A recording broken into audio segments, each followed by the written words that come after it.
जय हिंद दोस्तों, मैं नवीन शर्मा आप सभी का स्वागत करता हूं। आशा करता हूं आप सब एकदम अच्छे हैं, एकदम बेहतरीन हैं। एक बार सारे प्यारे दोस्त बताएंगे आप सब कैसे हैं। उम्मीद करूंगा बहुत अच्छे होंगे, बहुत शानदार होंगे। तो एक मुस्कुराहट के साथ में सारे प्यारे दोस्त बताएंगे आप सब कैसे हैं। संजय कुमार, नवीन सर का लाडला, शेखर, यदवेश, लवी, विक्की, रचना केहवाड़िया, रुद्र प्रताप सिंह कछवाहा, राजू कुमार, अंकित कुमार, सोनू, सभी प्यारे दोस्तों का स्वागत है। और प्यारे बच्चे, पिछली क्लास में हम लोग पढ़ रहे थे आपका किसको, सिंधु घाटी सभ्यता को। और सिंधु घाटी सभ्यता का परिचय मैंने थोड़ा सा आपको दिया था, जिसको हम आज आगे बढ़ा रहे होंगे। और आज हम सिंधु घाटी सभ्यता को ख़त्म कर रहे होंगे और साथ में ही वैदिक सभ्यता के बारे में एक थोड़ा सा परिचय मैं आप लोगों को दे रहा हूँ। ठीक है, तो इसको शुरू करते हैं, देखेंगे कहाँ तक हो पाता है, वैदिक सभ्यता तक पहुँच पाएंगे या नहीं। तो प्यारे बच्चे, कल की क्लास को कंटिन्यू करेंगे। मैंने आपको बताया था अंतिम कि जो सिंधु घाटी सभ्यता थी, जिसको इंडस वैली सिविलाइजेशन हम बोलते हैं, आईवीसी का आकार कैसा था। एक बार बोलेंगे, इसकी जो शेप थी, कैसी शेप मैंने आपको बताई थी प्यारे बच्चे। तो इसका आकार चतुर्भुज था या फिर त्रिभुजाकार थी। तो आप क्या बोलेंगे, भैया कैसी थी ये, ट्रायंगुलर शेप में थी। किस शेप में थी, किस आकृति में थी, किस आकार में थी। तो हमेशा बोलना कैसी थी ये, आईवीसी का आकार था आपका प्यारे बच्चे, ट्रायंगुलर शेप था, त्रिभुजाकार था। क्या था, त्रिभुजाकार इसकी शेप थी। ठीक है, ये बहुत पूछा जाता है।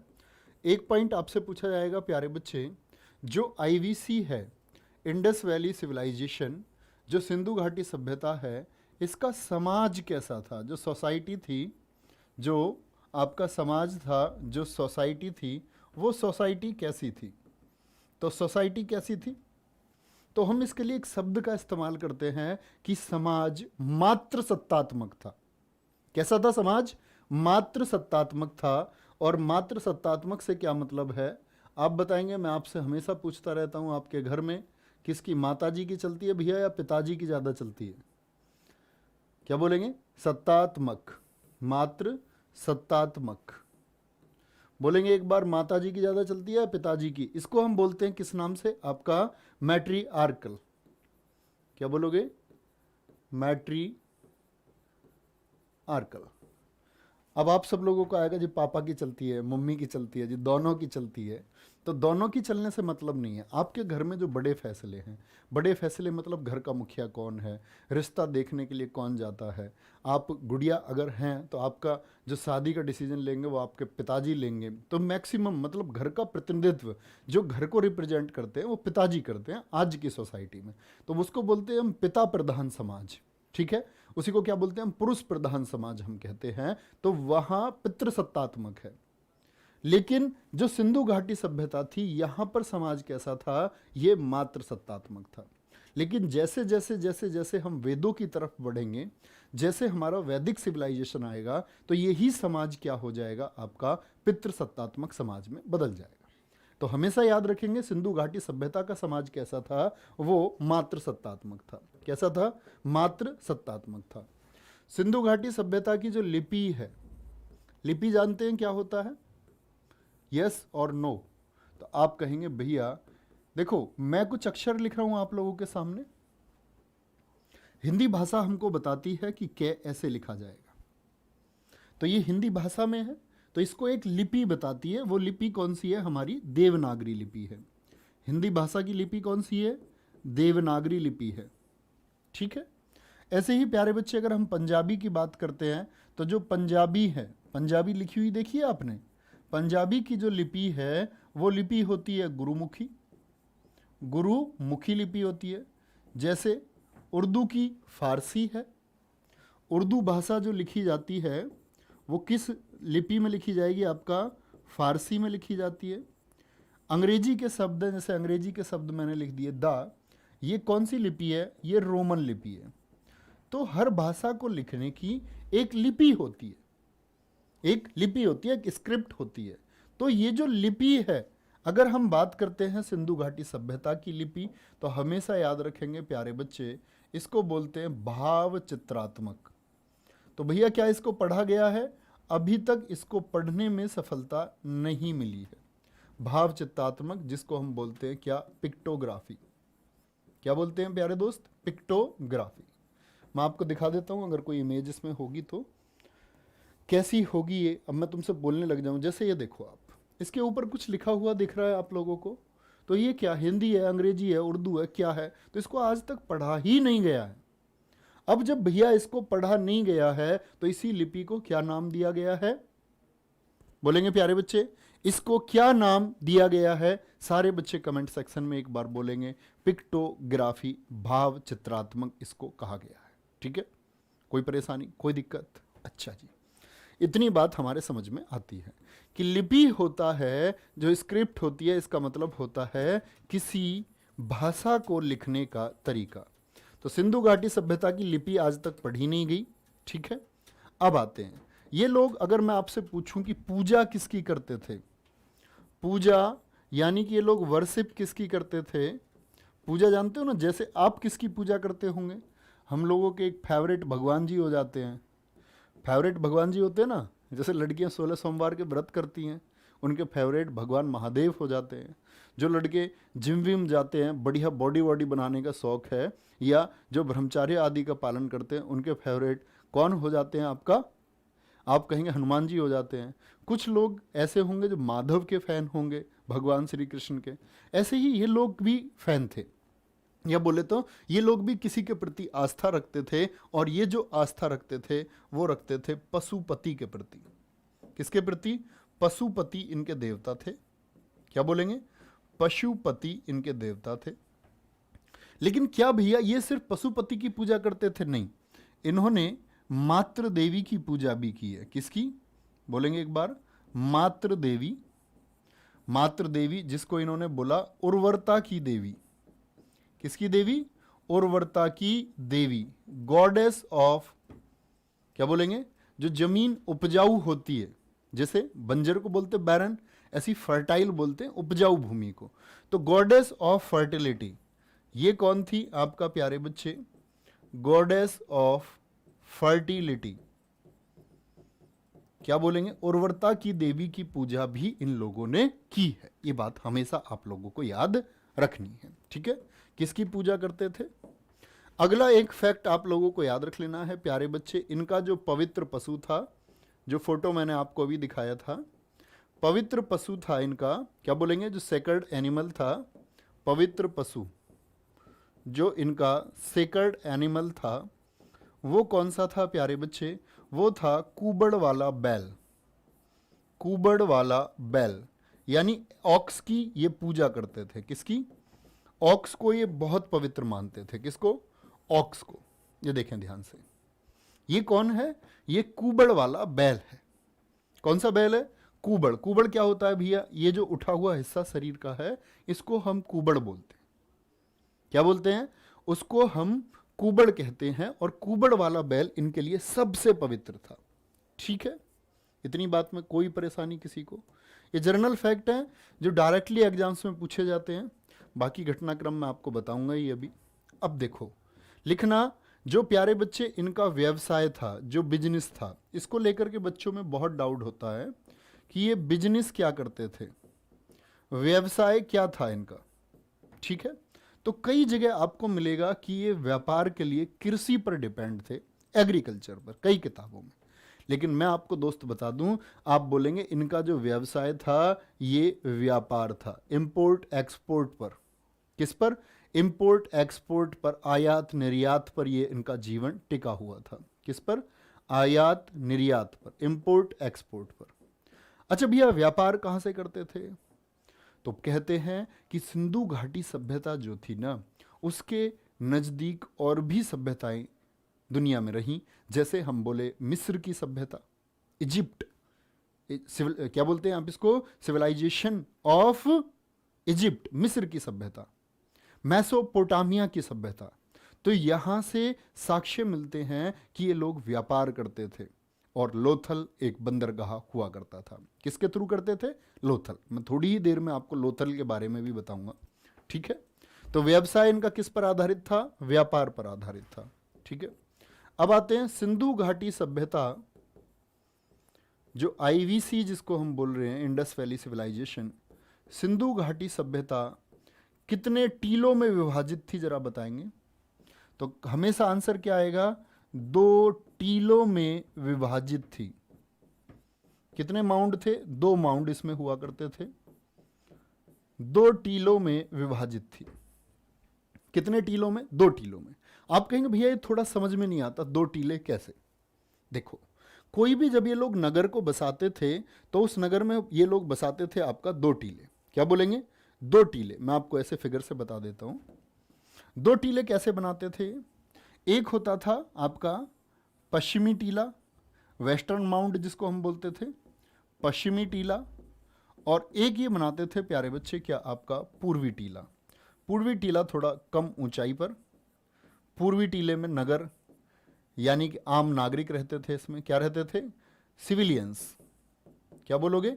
सिविलियंस इसमें रहते थे, आम नागरिक पूर्वी टीले में।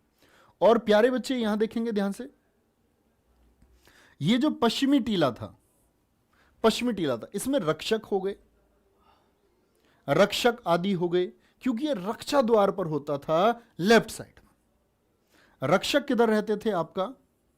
रक्षक आदि किधर रहते थे आपका? वो कहेंगे बहुत सारे दास वर्ग को किस में रखा गया? जो स्लेव्स होते थे, स्लेव्स होते थे, जो आपके सिक्योरिटी वाले लोग होते थे, ये सब किधर रहते थे? पश्चिमी टीले में। तो कितने टीले थे? ये याद रखने की आवश्यकता आपको नहीं है कि कौन रहता था, तो आप कहेंगे टीले थे इसमें 2। कितने टीले? 2 टीले। लेकिन इंपॉर्टेंट बात है, इसका एक एक्सेप्शन केस है, लेकिन बहुत परीक्षाओं में पूछा गया है प्यारे बच्चे, जो धौलावीरा है। क्या बोलोगे? लेकिन जो धौलावीरा एक स्थल है, धौलावीरा, आप बताएंगे जरा धौलावीरा किस राज्य में स्थित है? जो बच्चे जानते हो एक बार बताएंगे। लेकिन धौलावीरा 3 टीलों में विभाजित था। तीसरा टीला भी था इसमें, जिसको मध्यमा टीला बोलते थे, मीडियन। 3 टीलों में विभाजित था। कौन? 3 टीलों में विभाजित था प्यारे बच्चे धौलावीरा। इतनी बात याद रखेंगे। कौन सी जगह थी जो 3 टीलों में विभाजित थी? तो धौलावीरा। कौन सी जगह है जो 2 टीलों में विभाजित थी? पूरी सिंधु घाटी सभ्यता और इसके सारे नगर। बच्चों का आंसर आया गुजरात में है जी। बहुत बढ़िया, बहुत शानदार, बहुत खूब। ठीक है, अब हम आगे बढ़ते हैं और आज की क्लास को हम आगे बढ़ाएंगे और टॉपिक हमारा होगा प्यारे बच्चे क्या? सिंधु घाटी सभ्यता के स्थल। Some important sites of Indus valley civilisation. Sindhu घाटी सभ्यता के स्थल। और यहां से शुरू होती है हमारी पीडीएफ क्लासेस, क्योंकि हमको 2 महीने में क्या करना है? संपूर्ण इतिहास को। 2 महीने नहीं, 40 क्लासेस से भी कम में। क्या बोलेंगे? या बोल सकते हैं हम सम इंपोर्टेंट साइट्स ऑफ, कुछ प्रमुख स्थल, some important sites of Indus valley civilisation. तो थम्स अप करेंगे और बोलेंगे भैया फील करना बस, और देखना कितना समय आप लोगों का बचता है और कितने अच्छे से आप लोगों को चीज़ें समझ में आती हैं। ठीक है, बहुत अच्छे से समझेंगे। तो सम इंपोर्टेंट साइट्स में प्यारे बच्चे सिंधु घाटी सभ्यता के जो स्थल हैं, ध्यान से देखना, बड़ी इंपॉर्टेंट पॉइंट्स आप लोगों के सामने आने वाले हैं। सिंधु घाटी सभ्यता के स्थल, और मैं जो हमेशा महत्वपूर्ण बताऊं ना, उसको परीक्षा की दृष्टि से आप महत्वपूर्ण मार्क करके रखना। ठीक है, सिंधु घाटी सभ्यता के स्थल, some important sites of Indus valley civilisation. सबसे पहले क्या बोलेंगे? हड़प्पा। देखो, सबसे पहले खोजा गया नगर मैंने बताया हड़प्पा, इसीलिए हम इंडस वैली सिविलाइजेशन को क्या बोलते हैं? हड़प्पा कहते हैं। क्या बोलते हैं? हड़प्पा सभ्यता के नाम से भी इसको जाना जाता है। सिंधु घाटी सभ्यता 1921 में इसकी खुदाई हुई। किस नदी के किनारे? बार बार पूछा जाता है हड़प्पा किस नदी के किनारे है। और प्यारे बच्चे, दयाराम साहनी बोलते हैं, साहनी लिखा हुआ है, उससे कोई फर्क नहीं पड़ता। ठीक है, क्या बोलोगे? दयाराम साहनी जी ने इसकी खोज की। और ये पड़ता कहां पर है? क्या ये भारत में है? यस और नो। आप कहेंगे नहीं भैया ये पाकिस्तान में है। हड़प्पा कहां पर है? आज का जो पाकिस्तान है उसमें स्थित है। मोहनजोदड़ो, इसके बारे में हम पढ़ेंगे कि इसको बोलते हैं हम मृतकों का टीला। मोहनजोदड़ो, इसकी खोज कब हुई? 1922 में। किस नदी के किनारे? सिंधु नदी के किनारे। खोजकर्ता कौन है? राखल दास बनर्जी। अगर मैं कहूं आपसे कि खोजकर्ता हमको किस किस के याद करने हैं, तो मैं बोलूंगा शुरुआती 3 के याद रखना खोजकर्ता, बाकी किसी का आप ना भी याद करो तो कोई दिक्कत नहीं है। बात को समझे? देखना ध्यान से। क्या बोलेंगे? सर जी क्लियर नहीं दिख रहा है, ये कह रही हैं मिस तेजई। बेटा आप लोगों को क्लियर दिख रहा है नहीं? एक बार बोले। बाकी सब लोगों को क्लियर दिख रहा है या नहीं? ऐसा होता है किसी किसी बच्चे के फ़ोन में दिक्कत होती है, वो नेट खर्च करना नहीं चाहता। दिख रहा है? Yes yes yes yes yes, बहुत बढ़िया बहुत बढ़िया। कुछ कुछ बच्चे नो भी लिख रहे हैं। प्यारे बच्चे, आप क्वालिटी बढ़ा लेंगे अपने फ़ोन की, हमारी तरफ से इसमें कुछ हो नहीं सकता। हम एक ही क्वालिटी पर काम करते हैं और सभी क्लासेस की वही होती है। ठीक है, तो ये दोनों बहुत महत्वपूर्ण। मैंने बोला तीसरा कौन? चनहुदड़ो। इसके लिए प्यारे बच्चे कई बार आप देखोगे 1931 लिखा हुआ होता है। 1931 भी सही है, जब इसके बारे में पता चला चनहुदड़ो के बारे में, लेकिन इसका एक्सकेवेशन, उत्खनन जो हुआ, जो खुदाई हुई, वो 1934 में हुई। कहाँ स्थित है? सिंधु नदी के किनारे। और मजूमदार जी ने क्या किया? मजूमदार जी ने इसके बारे में प्यारे बच्चे उत्खनन किया और पता लगाया। तो आप समझ सकते हैं तीनों बहुत महत्वपूर्ण है, और तीनों के तीनों ही कहाँ हैं? ना पाकिस्तान में स्थित हैं। पाकिस्तान नहीं, ना पाकिस्तान में स्थित हैं। नोट्स कैसे बनाए? जैसे लिखा हुआ है ऐसे ही बनाए।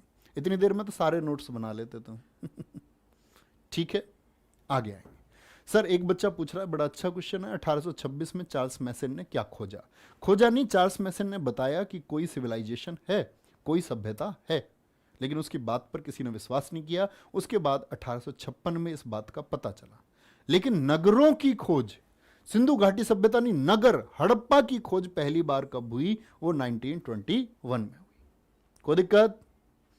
सर जी डेटा पैक भी करवा दिया करो। ठीक है भैया, रिचार्ज भी करवाएंगे तुम्हारे। धौलावीरा कितने टीलों में विभाजित था? 3 टीलों में विभाजित था, 3 टीलों में। और प्यारे बच्चे धौलावीरा को खोजा गया 1985। किस नदी के किनारे? लूनी नदी के किनारे। RS बिष्ट इसके खोजकर्ता हैं और गुजरात में स्थित है। ठीक है, धौलावीरा किस राज्य में? गुजरात में। ये स्थलों का संबंध किससे? स्टेट से बहुत पूछा जाता है। आपसे पूछ लेगा लोथल किस राज्य में स्थित है? क्या बोलोगे? गुजरात में। और किस नदी के किनारे? भोगवा नदी के किनारे। ठीक है, क्या बोलेंगे? भोगवा नदी के किनारे। SR राव ने इसकी खोज की 1954 में। कोई दिक्कत? कोई परेशानी? आगे बढ़ेंगे। लोथल के बाद में प्यारे बच्चे बनावली आता है। बनावली कहां पर स्थित है? खोजकर्ता याद करने की आवश्यकता नहीं है आपको, हरियाणा में स्थित है। अब देखो यहां तो 2 नदियां लिखी हुई हैं। सरस्वती, अगर आपने एक बात सुनी हो, संगम होता है प्रयाग में, किस किस का? गंगा, जमुना, सरस्वती। तो ये सरस्वती क्या है? इसको हमारे बोलते हैं तो सरस्वती नदी बड़ी पवित्र नदी मानी गई है वेदों में। लेकिन ये नदी क्या हो गई? लुप्त हो गई। क्या हो गई? ये लुप्त हो गई। लुप्त मतलब गायब हो गई। अब इसके बारे में कहीं हमको नहीं पता चलता है कि सरस्वती नदी यहां बह रही है। उसी सरस्वती नदी को प्यारे बच्चे प्राचीन काल में, नदियों के पुराने नाम भी होते हैं। ठीक है, जैसे आपने कभी सुना हो सतलुज का पुराना नाम सतुद्री है, व्यास का पुराना नाम विपासा है। ठीक है, ऐसे ही सरस्वती को द्वसदती कहा जाता था। कोई परेशानी? कोई दिक्कत? बोले एक बार। बहुत बढ़िया। कालीबंगन की बात करें प्यारे बच्चे, कालीबंगन किस नदी के किनारे? घग्गर नदी के किनारे, राजस्थान में है। इंपोर्टेंट। अगर मैं इन स्थलों में राज्य पूछने लग जाऊं, सबसे महत्वपूर्ण कौन सा है? वो कालीबंगन पूछा जाता है। क्या कहेंगे? कालीबंगन। अभी इनके अर्थ बताऊंगा मैं कि कालीबंगन का अर्थ होता है काली चूड़ियां। सबके बारे में विस्तार से पढ़ेंगे बहुत अच्छे से। 1953 में अमलानंद घोष जी ने इसके बारे में बताया। बाद में खुदाई की इसकी BK थापर। तो बी के थापर जी का नाम, जिन्होंने उत्खनन किया, एक्सकेवेशन किया, खुदाई की, वो 1960 में की, 1960 में की। ठीक है, कोई दिक्कत? कुछ बच्चे इसको बोलते हैं जी सरस्वती जब चली गई तो इसका नाम अब क्या है, जब ये प्राचीन है, तो इसको रंगोई के नाम से भी हम लोग जानते हैं। रंगोई कई बार बोल देता है। ठीक है कि जी सरस्वती तो चली गई, तो अभी कौन सी नदी बोलेंगे, तो उसको अब कहा जाने लगा, जिसको नए अवशेषों के आधार पर क्या कहा था, कई बार इसको रंगोई भी बोल देते हैं, वर्तमान स्थिति के आधार पर रंगोई नदी, कि जी अब नजदीक तो रंगोई है, सरस्वती तो गायब हो गई।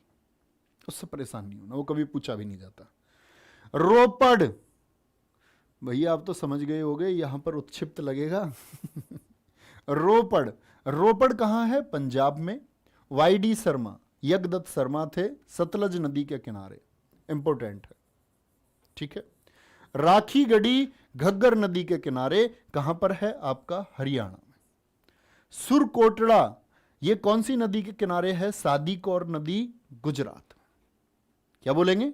कौन सी नदी है? सादीकोर नदी है गुजरात में। बहुत बढ़िया, बहुत शानदार, कोई दिक्कत? बोलेंगे एक बार। चलो भाई, सर इलाहाबाद में तो सरस्वती नदी है ना? नहीं भैया, वहां भी दिखती नहीं है, एक धारा सी दिखती है कि मिल रही है संगम में आकर के, और वो कहते हैं पता नहीं कहां से, अंदर पाताल से आकर के मिल रही है। ठीक है, कोई परेशानी? चलो भाई, कोई भी दिक्कत इस बात में, कोई परेशानी? ठीक है जी, आगे आएंगे। एक कह रहा सर जी थोड़ा डीपली बताओ। भैया 1953 को 1950 प्लस 3 बोलूं, अभी आएगा इनके बारे में। सभी स्थल हम क्रम से पढ़ेंगे, ठीक है, तब पढ़ेंगे डिटेल से। सुरकोटड़ा कहाँ है? गुजरात में। ठीक है, यहां से घोड़े के साक्ष्य मिले थे, हम जाएंगे। ठीक है जी, कोई दिक्कत इस बात में? बोलेंगे एक बार, कोई भी दिक्कत? आगे चलेंगे। अन्य स्थल, जो अन्य महत्वपूर्ण स्थल हैं आपके, जो अन्य इंपोर्टेंट साइट हैं जिनसे क्वेश्चन पूछे जाते हैं कि कहां स्थित हैं, उसमें आता है अमरी कहां पर स्थित है? कोट डीजी, और एक लिख लेना गणेरी वाला। कौन सा? इसको गणरी वाला भी बोलते हैं, गणेरी वाला, गनेरी वाला, ये पाकिस्तान में है। तो अभी मैंने बताया कौन कौन से, एक तो मेरे दोस्त हड़प्पा, एक मोहनजोदड़ो, और एक आपका क्या बताया? चनहुदड़ो। 3 पाकिस्तान में। अब कौन कौन से आ गए? अमरी, कोटडीदी, और साथ में आपका गनेरी वाला। और गनेरी वाला को नोट करना, सिंधु घाटी सभ्यता का सबसे बड़ा स्थल है। आईवीसी का सबसे बड़ा स्थल कौन सा है? सबसे बड़ी साइट कौन सी है? सबसे बड़ा स्थल बोले, या बोले आप बिगेस्ट साइट ऑफ आईवीसी? सबसे बड़ा स्थल कौन सा है? तो कौन सा है? वो पाकिस्तान में स्थित गणेरी वाला है। ठीक है, प्रश्न पूछा गया है आपका एसएससी जीडी में ही कि सिंधु घाटी सभ्यता का दूसरा बड़ा स्थल कौन सा है? दूसरा बड़ा स्थल, वो जब दूसरे का नाम आएगा तब आपको मैं बताऊंगा। ठीक है, देखो भाई ध्यान से, आगे आएंगे। हरियाणा, हरियाणा में कौन कौन से हैं प्यारे बच्चे? बालू, भगवानपुरा, मीनाथल और कुणाल।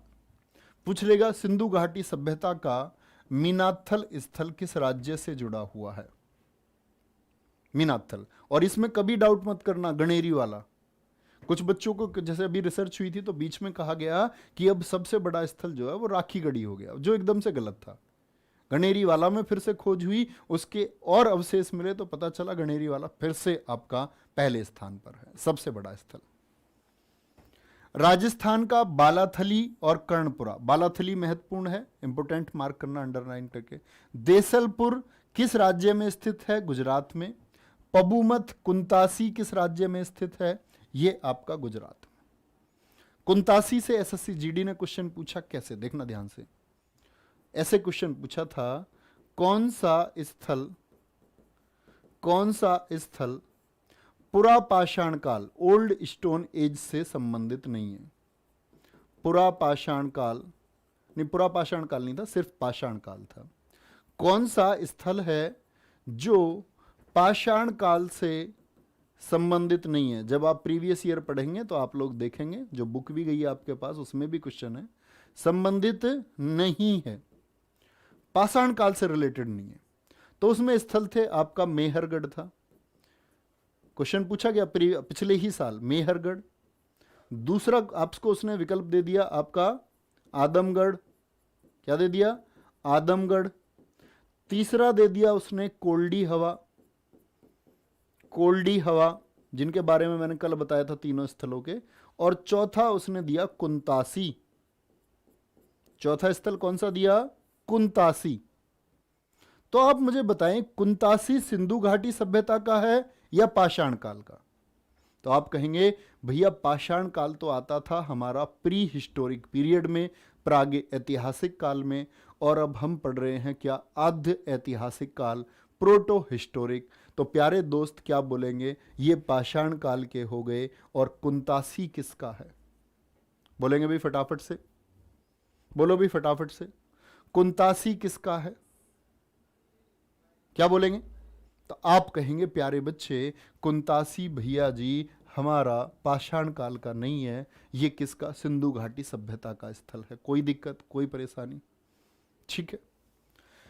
उत्तर प्रदेश, उत्तर प्रदेश के दो हैं, सनौली और हुलास, और एक आलमगीरपुर मैं आपको बता ही चुका, पूर्वी स्थल।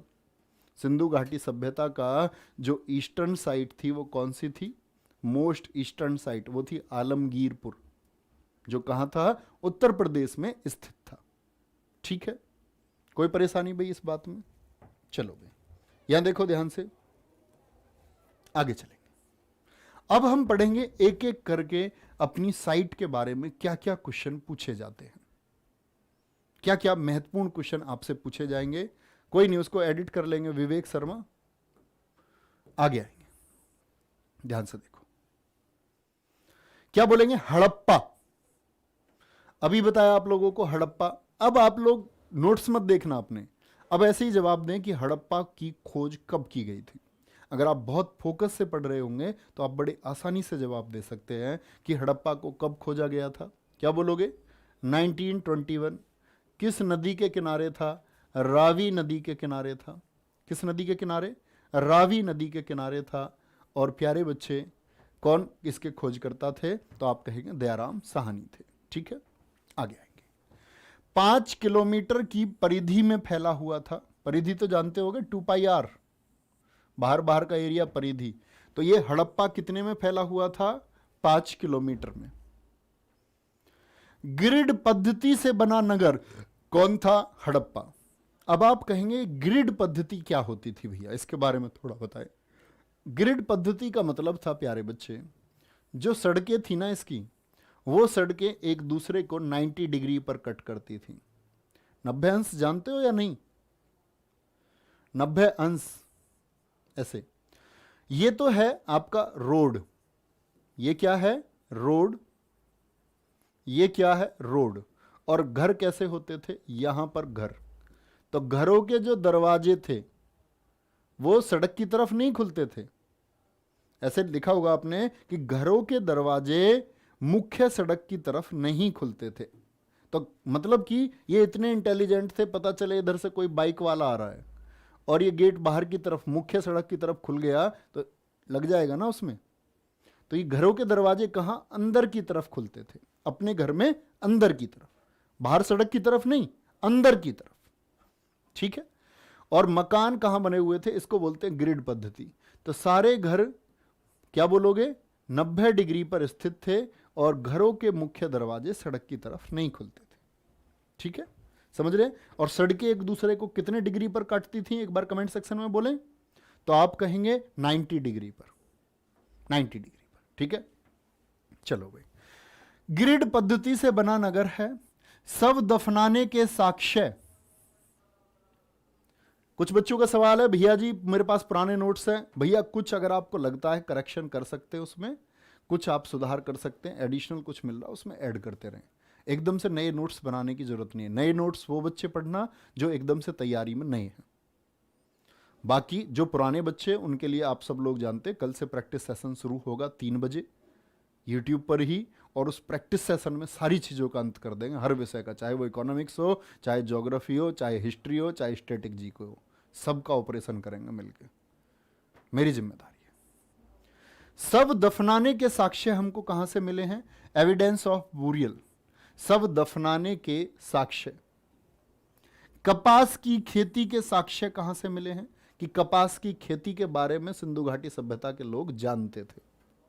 जानते तो ये गेहूं के बारे में भी थे, जानते जौ के बारे में भी थे, जानते चावल के बारे में भी थे, जानते बाजरा के बारे में भी थे, लेकिन क्या बोलोगे? कपास कहां से? हड़प्पा से। सुरक्षा दुर्ग, माउंड, यहां पर एक सुरक्षा दुर्ग खोजा गया जिसको क्या बोला गया? माउंड एबी, सुरक्षा दुर्ग एबी नाम उसको दिया गया है। तो सुरक्षा दुर्ग एबी कहां से हमको मिला? हड़प्पा से मिला है। चलो भाई, पापा का दिखाएं जरा कमेंट सेक्शन में, जवाब देना चाहूंगा। भैया ऐसे इसको टाइम आउट क्यों कर रहे हैं आप? सर आप लिख लिख करके पढ़ाया करो, ये कम समझ में आ रहा है। अच्छा, जैसे मैं लिखता मेरे दोस्त कपास की खेती के साक्ष्य अब मैं चित्र तो बनाता नहीं। तो मैंने आपको कल ही समझाया था कि अगर आपके दिमाग में कोई ऐसा मिथ है कि भैया हाथ से लिखने पर ज़्यादा अच्छा याद होता है या ये लिखा हुआ याद नहीं होता, तो मेरी राइटिंग से तो शायद ज़्यादा अच्छा लिख रहा होगा ये। तो ये सिर्फ एक भ्रम है मस्तिष्क का, इससे निकले। और शायद मैं हाथ से लिख करके तुम्हें बताऊं तो मैं आपको शायद प्राचीन इतिहास ही आपकी परीक्षा तक पढ़ा पाऊंगा। ठीक है तो इसीलिए जरूरी है। क्या बोलेंगे? कपास की। अच्छा ये बताओ, ये राइटिंग अच्छी है, ये वाली अच्छी है? अब देखो, चापलूसी करोगे तो पिट जाओगे।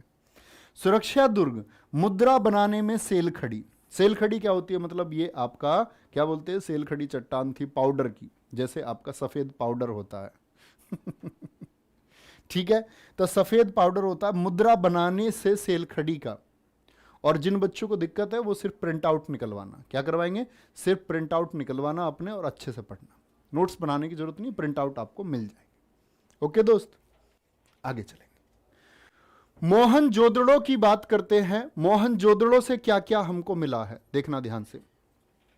मोहनजोदड़ो, मोहनजोदड़ो से मिली हमको विशाल अन्नागार, ह्यूज ग्रेनरी। इसमें क्या करते थे? अपना अनाज स्टोर करते थे। क्या करते थे? अनाज को स्टोर करके रखते थे। देखो ध्यान से, ये तो हो गया गेट। ये कमरे दिख रहे हैं बने हुए, यस और नो? ये कमरे, ये गेट है, यहां पर ये लोग हैं, आप हो। ये 1 2, एक तरफ ये 6 रखते थे, 4 5 6, इधर भी 6 इधर भी 6।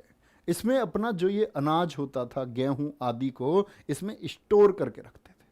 ठीक है, तो ये क्या था? आपका ग्रेनरी थी। लेकिन यहां से एक क्वेश्चन पूछा जाएगा, सिंधु घाटी सभ्यता का विशाल अन्नागार और विशाल स्नानागार। स्नानागार भी मैं आपको दिखा देता हूं। देखो भैया, स्विमिंग पूल बहुत तकड़ा बना रखा है इन्होंने। यूपी पीसीएस ने एक क्वेश्चन पूछा कि जो स्नानागार था, जो ग्रेट बाथ था, उसमें जो सीढ़ियां थी, देखो सीढ़ियां इधर भी है उतरने के लिए और सीढ़ियां इधर भी है। पूछा गया सीढ़ियां किस तरफ से थी? ऑप्शन थे सिर्फ नॉर्थ, पढ़ते ना आप रीजनिंग में, ये नॉर्थ हो गया, ये साउथ हो गया, ये ईस्ट हो गया, ये वेस्ट हो गया। पूछा सिर्फ नॉर्थ, सिर्फ साउथ, सिर्फ नॉर्थ, सॉरी सिर्फ ईस्ट, सिर्फ ईस्ट, और पूछा गया नॉर्थ एंड साउथ दोनों तरफ से। तो क्या आंसर आता? जवाब देते नहीं देते? आप कहते भैया नॉर्थ और साउथ दोनों तरफ से सीढ़ी थी, इधर से भी सीढ़ी थी और उधर से भी। बढ़िया, ये इसमें स्नान करते थे। ठीक है, ध्यान से देखना, इसमें क्या करते थे? ये बढ़िया अपने नहाते थे भैया। अब समझो, लेकिन इंपॉर्टेंट क्वेश्चन है, इन दोनों में सबसे बड़ी कौन सी थी? तो एक बार बोले मैथ जानते हो, यस और नो? आप कहेंगे भैया जानते हैं, तो बताना मुझे। जो अन्नागार है ना, विशाल अन्नागार, इसका प्यारे बच्चे 45 गुणा 15 मेजरमेंट था। यानी कि अन्नागार 45 इसकी लेंथ थी और 15 इसकी ब्रेथ थी। और विशाल स्नानागार की बात करते हैं, इसकी लेंथ थी 11.88 मीटर, लंबाई इसकी, ठीक है, चौड़ाई थी इसकी 7.0 मीटर, और इनटू इसकी जो गहराई थी वो थी 2.3 मीटर। ये क्या थी? इसकी हाइट कह सकते हैं। ये क्या थी? इसकी ब्रेथ, और ये लेंथ, लंबाई, चौड़ाई और गहराई। तो बोले सबसे बड़ी कौन सी हुई, तो क्षेत्रफल निकालोगे ना, तो निकाल लो, फटाफट से बताएंगे। तो कुछ बच्चे कह रहे हैं B B B B B, क्योंकि इनको संख्याएं ज्यादा दिख रही हैं। 11 सत्ते 77 और दूनी, ये गुणा भाग भी करोगे तो 200 के अराउंड आएगा, 200 के अराउंड। लेकिन ये लंबाई गुणा चौड़ाई करोगे तो प्यारे बच्चे ये तो कितना हो गया आपका, 600 के करीब पहुंच गया, और ज्यादा ही, बल्कि 650 से भी ज्यादा। तो बोलो ये 12 कमरों वाला जो अन्नागार है ये सबसे बड़ी इमारत थी। क्या बोलोगे? तो सबसे बड़ी इमारत सिंधु घाटी सभ्यता की क्या कहेंगे? तो गूगल के वो पेज सब आपका मूर्ख बनाते हैं। मैंने देखा है कई जगह, बच्चों को डाउट आता है, ऐसे स्क्रीनशॉट भेजता है, कह रहा गूगल पे लिख रहा है। गूगल पे आप जैसे में से कोई एक लिखता है, गूगल वेरीफाइड नहीं करता पेज। कभी भी उस पर विश्वास ना करें, आप रिसर्च करें, और जब कई जगह से आपको वेरीफाई हो जाए तब ठीक है। ठीक है। हड़प्पा की जुड़वा राजधानी किसको कहा जाता है? ये जो नगर है ना, ये हड़प्पा से ज्यादा दूर नहीं था। ये दोनों नगर एक दूसरे से 640 किलोमीटर दूर थे, और दोनों के दोनों लगभग एक जैसे बसे हुए थे। तो इसको बोलते हैं हड़प्पा की जुड़वा राजधानी। और मोहनजोदाड़ो शब्द का अर्थ आपसे पूछे प्यारे बच्चे, नोट करना, मोहनजोदाड़ो शब्द का अर्थ होता है मृतकों का टीला, माउंड ऑफ डेड बॉडीज। मृतकों का टीला किसको कहा जाता है? एक तो इसको मृतकों का टीला बोलते हैं, किसको? मोहनजोदड़ो को। इसी को बोलते हैं सिंधु घाटी सभ्यता का बगीचा, orchard of Indus valley civilisation. Sindhu घाटी का बगीचा किसको कहते हैं? वो मोहनजोदाड़ो को कहते हैं। ठीक है। और प्यारे बच्चे, सबसे ज्यादा जनसंख्या भी किसकी थी? वो मोहनजोदाड़ो की थी। मैक्सिमम पॉपुलेशन किसकी थी? सर्वाधिक जनसंख्या किसकी थी? वो मोहनजोदाड़ो की थी। ठीक है। और दूसरा बड़ा स्थल, मैंने अभी बताया था ना, गणेरी वाला सबसे बड़ा, दूसरा बड़ा स्थल कौन सा था? आईवीसी का, सिंधु घाटी सभ्यता का। सिंधु घाटी सभ्यता का दूसरा, पहला गणेरी वाला हो गया, दूसरा कौन है? दूसरा है आपका मोहनजोदाड़ो। पति पत्नी दोनों एक साथ ही नहाते थे क्या? सर मेरे दोस्त, इसके कोई साक्ष्य मेरे पास नहीं है, मैं बता देता आपको। तुम इतने कलाकार क्यों हो भाई? हैं?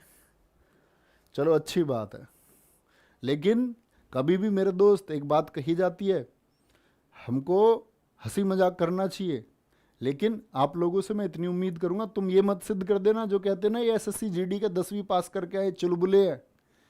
तुम उनको ये बताना हम चुलबुले नहीं है, हम घर की जिम्मेदारी को समझने वाले लोग, अध्ययन करने वाले लोग हैं। इस उम्र में हम इतना परिपक्व, इतना मैच्योर हो जाते हैं कि हम चीज़ों को समझ पाए। तो ऐसे मत सिद्ध कर देना खुद को, मूर्ख सिद्ध कर दो कभी।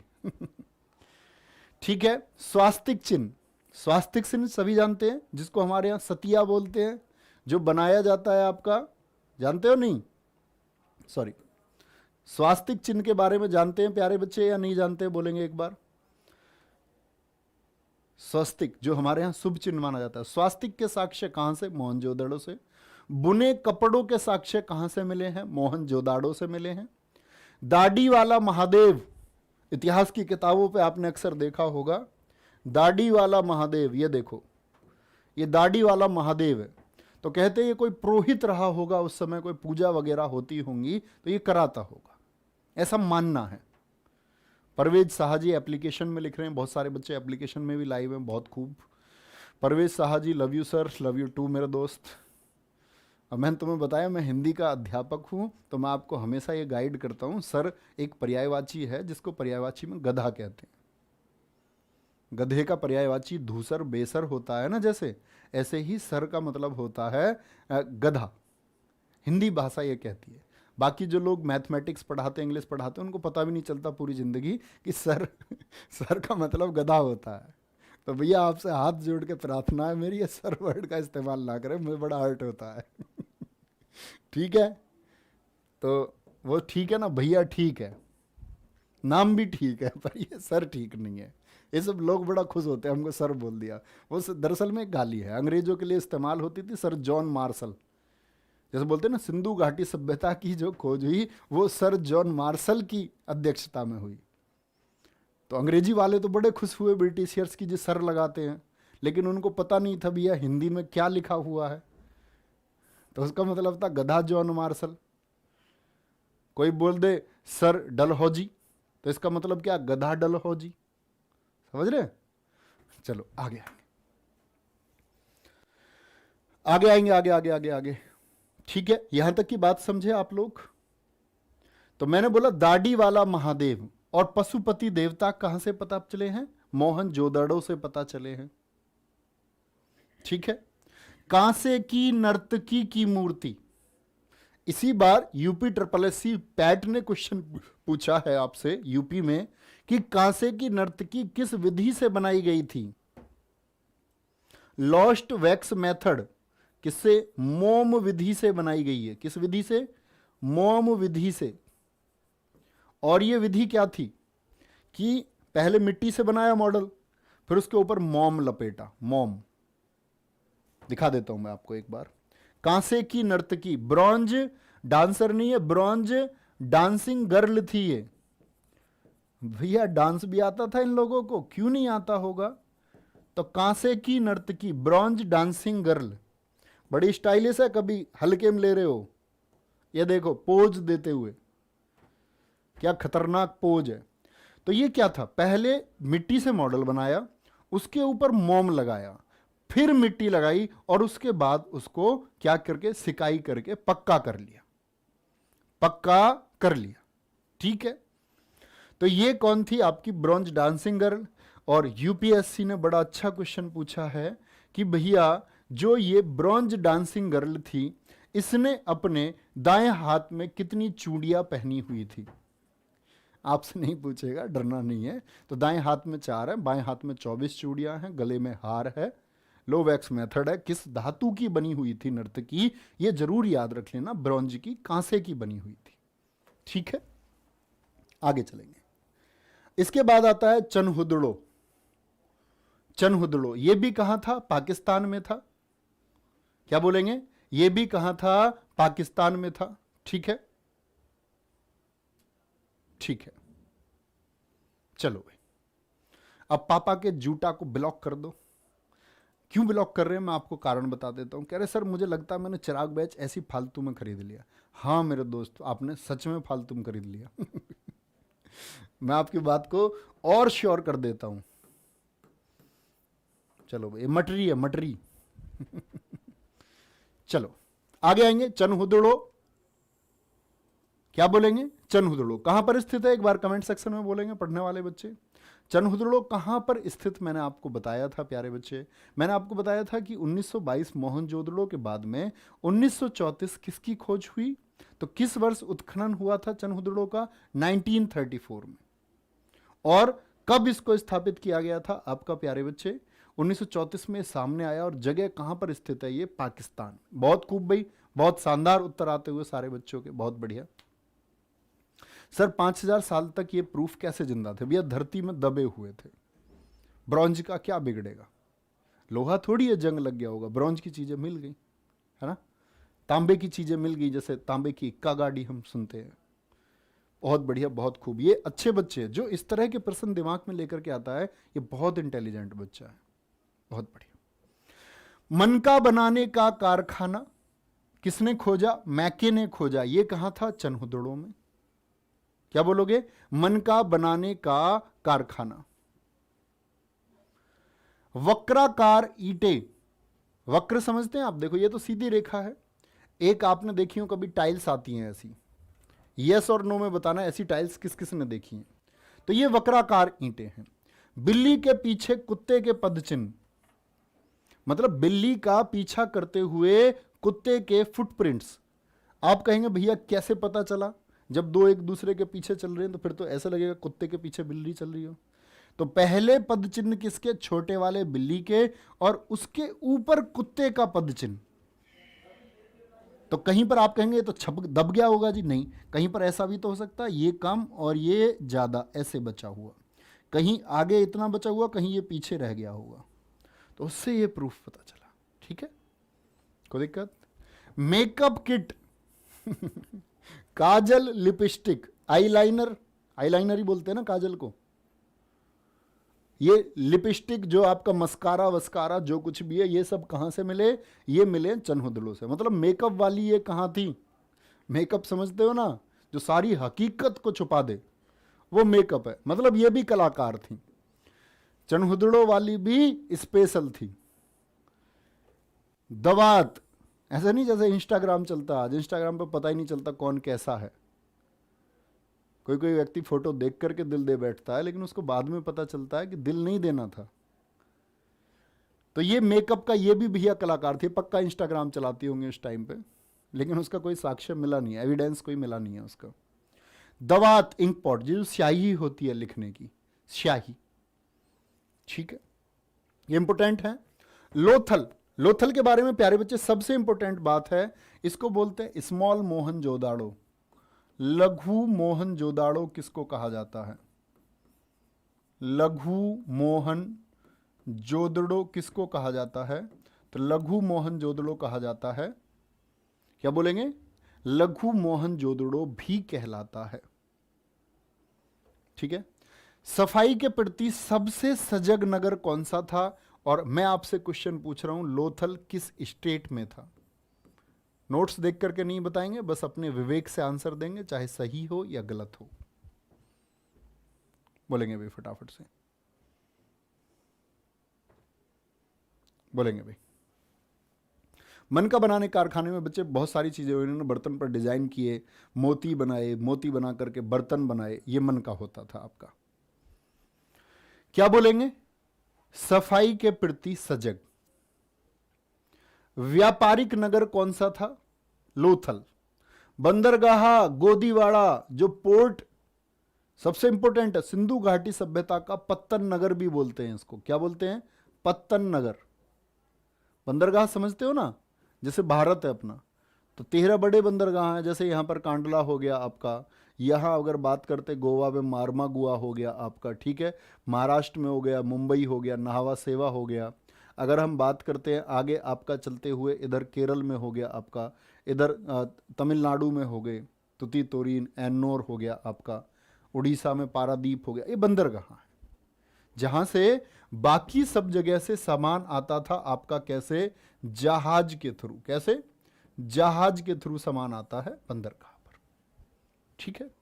ऐसे ही प्यारे बच्चे, जो सिंधु घाटी सभ्यता थी उसमें बंदरगाह कौन सा था आपका? क्या बोलेंगे? गोदीवाड़ा, वो लोथल था। घोड़े की हड्डियों के साक्ष्य कहां से मिले हैं? तो कई बार हमारे दिमाग में प्रश्न आता है, जिन बच्चों ने पढ़ रखा है, कि भैया घोड़े की हड्डियों के जो एविडेंस मिले हैं वो तो सुरकोटड़ा से भी मिले, दोनों जगह से मिले हैं दोस्त। सुरकोटड़ा से भी मिले हैं और क्या बोलेंगे? लोथल से भी मिले हैं। कहां से? लोथल से भी मिले हैं। बहुत बढ़िया। शतरंज के खेल के बारे में कहां से पता चला? यहीं से पता चला। कोई दिक्कत, कोई परेशानी? चलो भाई आगे आएंगे। 3 युगल समाधि कहां से मिली है? एक बच्चा यार बड़ा कलाकार है, बार बार कमेंट करे जा रहा है, इसको मैं थोड़ा, हालांकि जवाब देना सही नहीं है लेकिन मैं दे देता हूं। देखो प्यारे बच्चे, एक बच्चा लगातार लिखे जा रहा है सुतकांगेडोर तो पाकिस्तान में। प्यारे बच्चे, ये सुतकांगेडोर नहीं है, ये सुरकोटड़ा है। मेरे दोस्त आप प्लीज उस चश्मे को लगाओ तो सही जिससे ध्यान से दिखता है। आप लगातार कमेंट कर रहे हो, सर जी गलत बता रहे हो, सुतकांगेडोर। ये सुतकांगेडोर नहीं है भैया, सुतकांगेडोर का तो नाम भी नहीं लिया गया अभी, ये सुरकोटड़ा है दोस्त। प्लीज मत लिखो, आप बस ध्यान से लिखते रहो। अब वो अपना जो 0 क्लास वाला दिमाग है ना, वो नहीं लगाना है, अभी आप 10th पास वाला दिमाग लगाओ अपना। आओ वापस। लोथल कहां पर है? तो क्या बोलेंगे? गुजरात में है। कहां है? गुजरात में। हाथी दांत से बनी मेसोपोटामिया की मोहर कहां से मिली है? ये आपका लोथल से मिली है, ठीक है। चावल का छिलका कहां से मिला है? लोथल से। हड़प्पा सभ्यता का मैनचेस्टर किसको कहा जाता है? इंपॉर्टेंट है। अब आप कहेंगे भैया मैनचेस्टर क्या होता है? मैनचेस्टर बोलते हैं जो व्यापार के लिए केंद्र होते हैं। जैसे आपने कभी सुना हो पूर्वी भारत का, उत्तरी भारत का मैनचेस्टर, पूर्वी भारत का, दक्षिणी भारत का मैनचेस्टर। सुना है कभी आपने कानपुर अहमदाबाद के बारे में? तो नहीं जानते होगे तो पढ़ेंगे स्टैटिक जीके में इसको। तो मैनचेस्टर मतलब जो व्यापार का केंद्र हो, ठीक है, व्यापार का केंद्र हो। तो व्यापार का केंद्र कौन था? लोथल, क्योंकि यहां पर था पोर्ट। पोर्ट, बहुत बढ़िया। सिंधु घाटी सभ्यता के घरों के कमरे कैसे होते थे भैया? पढ़ लो भैया, पढ़ लो। चावल का छिलका क्या होता है? उज्जवल सिंह जी कह रहे हैं। चावल नहीं देखा आपने? राइस। तो जब वो खेती से आता है तो उसके ऊपर प्यारे बच्चे एक ऊपर खोल होता है, छिलका, उसको बोलते हैं, ठीक है। और फिर अगर चावल पर जब पॉलिश की जाती है तो उससे ऊपर भी उतर करके आता है, वो चावल का छिलका है। तुम थोड़े दिन बाद ये मत पूछने लग जाना मुझसे भैया मैं कौन हूं। कभी अपना नाम लेकर के, जैसे अमित यादव जी हैं, वो कह रहे हैं आपका, कल को पूछने लग जाए जी मैं अमित, मेरा अमित कौन हूं। आगे आएंगे। कालीबंगन, मोस्ट इंपोर्टेंट, बताइए कालीबंगन किस राज्य में था? जुते खेत के साक्ष्य, चूड़ियों का साक्ष्य। और जो ये कालीबंगन है, इसका अर्थ भी होता है, इसका अर्थ है ब्लैक बैंगल्स का अर्थ क्या होता है? काली चूड़ियां। कालीबंगन का अर्थ है काली चूड़ियां, ठीक है। लकड़ी का हल कहां से मिला? कालीबंगन से। 7 हवन कुंड, जो हवन किया जाता है, जिनको प्यारे बच्चे हम अग्नि वेदिकाएं भी बोलते हैं। हिंदी में क्या बोलते हैं इसको? अग्नि वेदिका भी बोलते हैं। तो कभी पूछा जाए अग्नि वेदिकाएं कहां से मिली हैं, तो ये कहां से मिली हैं? आपका आंसर आना चाहिए भैया जी, ये हमको कालीबंगन से मिली हैं। ऊंट की हड्डियां कहां से मिली हैं? कालीबंगन से। भूकंप के साक्ष्य कहां से मिले हैं? कालीबंगन से। बहुत बढ़िया, बहुत शानदार, ठीक है। कोई दिक्कत, कोई परेशानी? आगे आएंगे। एप्लीकेशन पे थोड़े आंसर लेट आते हैं भैया। अभी बच्चों का आंसर आ रहा है कानपुर और अहमदाबाद वाला। यूट्यूब वाले तुरंत आंसर आ जाते हैं वहीं के वहीं, ठीक है। धौलावीरा, धौलावीरा, धौलावीरा की बात करें तो प्यारे बच्चे कितने टीलों में विभाजित था धौलावीरा? बोलो भी फटाफट से। मैंने आपको बताया था 3 टीलों में विभाजित था। और तीनों टीलों पर सुरक्षा दीवार थी या नहीं थी? थी सुरक्षा दीवार। और कहीं नोट बना करके आप लोग लिखना, चनहुदड़ो जो था ना आपका, चनहुदड़ो एकमात्र नगर है, एकमात्र नगर है, नगर है जिसमें प्राचीर नहीं थी, जिसमें सुरक्षा दीवार नहीं थी, सुरक्षा दीवार नहीं थी। और प्यारे बच्चे, जब कभी भी आप तैयारी करते हैं किसी भी परीक्षा के लिए, तो सबसे ज़्यादा जरूरी हो जाता है कि हमको पढ़ना क्या है। जब आप यूपी के लिए पढ़ते हैं, जब आप एसएससी के लिए पढ़ते हैं, तो दोनों बातों में अंतर है। आप पीसीएस के लिए कल हिस्ट्री पढ़ेंगे तो शायद आपको 1 साल कम से कम इतिहास पढ़ना होगा। यूपीएससी के लिए आप पढ़ेंगे तब भी इतना ही समय आपको देना होगा। लेकिन एसएससी जीडी के लिए इतिहास पढ़ रहे हैं और आप सोच रहे हो कि हम इसको बहुत विश्लेषण करके बहुत गहरे से पढ़ें, तो इसके लिए समय की आपको आवश्यकता होगी। पहले यहाँ जीडी क्रैश, क्या बोलते हैं उसको, आप एक बार क्रैश करके जाओ, इसको क्रैक करके जाओ, क्रॉस करके जाओ। इसके बाद आप जब सफल होंगे तब आगे तैयारी करना, तब पढ़ेंगे, ठीक है। जल प्रबंधन व्यवस्था, जो वाटर मैनेजमेंट था, जो ड्रेनेज सिस्टम था, ड्रेनेज सिस्टम सबसे अच्छा किसका मिला? जल निकासी के लिए। क्या बोलेंगे? जैसे आजकल तो बहुत सारे गांवों में आपने देखा होगा पानी भरा रहता, प्रधान काम ही नहीं करवाता। हमारे गांव का प्रधान तो बड़ा बेकार है। तो वो जल निकासी। लेकिन आप सोचो, आज से 5000 साल पहले भी इन्होंने एक बढ़िया व्यवस्था बनाई थी, ठीक है। आगे देखेंगे। सुनामी के साक्ष्य कहां से मिले हैं? वो धौलावीरा से मिले हैं। कहां से? धौलावीरा से। सुरकोटड़ा, घोड़े के, हाथी, भेड़िए की हड्डी के साक्ष्य मिले हैं, ठीक है। पत्थर की किलेबंदी कहां पर की गई है? ये सुरकोटड़ा में की गई, ठीक है। पत्थर की किलेबंदी, जैसे मैंने बोला ना, चनहुदड़ो ऐसा था जिसमें कोई सुरक्षा दीवार ही नहीं थी। बनावली यहां से मिला है आपका हाथी दांत की कंघी और जौ के दाने। क्या मिला है? हाथी दांत की कंघी और जौ के दाने यहां से मिले हैं। ठीक है, चलें आगे आएंगे। और कल का टॉपिक शुरू होगा हमारा वैदिक सभ्यता से। और प्यारे बच्चे, मैं आपको बता देता हूं, अभी जो क्लास होगी 11 बजे से स्टैटिक जीके की, वो एप्लीकेशन पर होगी। कहां होगी? एप्लीकेशन पर। तो एक बार जिन बच्चों ने कोर्स लिया है वो सारे एप्लीकेशन पर जाएंगे, और एप्लीकेशन पर जो अगली क्लास है आपकी, सॉरी अगली क्लास आपकी जो होगी ये स्टैटिक जीके, मैं आपसे बोल रहा था, इसके बाद में कौन सी क्लास? पॉलिटी की क्लास। पॉलिटी की क्लास अजीत सर लेते ना आपकी पॉलिटी की क्लास, तो पॉलिटी क्लास एप्लीकेशन पर होगी। सभी बच्चों से रिक्वेस्ट है कि वो एप्लीकेशन पर जाएंगे। ऐसा क्यों कर रहे हैं भैया? यूट्यूब के लिए बोला था, क्योंकि एप्लीकेशन जब प्यारे बच्चे बहुत सारा बर्डन आता है तो उसमें दिक्कत आती है पहले दिन शुरुआत में, तो वो आपका उधर चेक भी हो जाएगा ताकि आपको आपके कोर्स में कोई परेशानी नहीं आए। तो एक बार आप सारे बच्चे वहाँ जाएंगे, है ना, अगली क्लास के लिए बहुत अच्छे से, और कोई परेशानी होगी तो उसके बाद उसको सॉल्व आउट कर दिया जाएगा। तो अपना ख्याल रखिए। बहुत सारा आज कुछ सारे बच्चों को दिक्कत आएगी कि नेट खत्म होगा, तो ये आज आ जाएगा आपका। फिर एप्लीकेशन को सारे स्टैंडर्ड उसके हमेशा टेस्टिंग होती है, एक्सपेरिमेंट होता है, तब वो ठीक होगा। तो अपना ख्याल रखिए। उम्मीद करूंगा आज की क्लास आपको अच्छी लगी होगी। बहुत सारी बच्चे नॉलेज से भरी हुई क्लास थी, बहुत सारे फैक्ट आपको पता चले होंगे। बस 10 मिनट पढ़ना जरूर, ठीक है? सोने से पहले बस 10 मिनट पढ़ लेना और उसके बाद आगे बढ़ते रहना। अपना ख्याल रखें, मेहनत करते रहें, सब कुछ आसान होगा। ठीक है, thank you, bye bye, take care, जय हिंद, जय भारत, जय माँ सरस्वती। और किसी भी बच्चे को कोई डाउट है टॉपिक से रिलेटेड तो वो जो टैग करके टेलीग्राम पर पूछ सकता है बड़े आराम से। ठीक है, तो इसके बाद में एप्लीकेशन पर आए सारे बच्चे, वहीं टेस्टिंग होगी। ओके, टेक केयर, जय हिंद, जय भारत।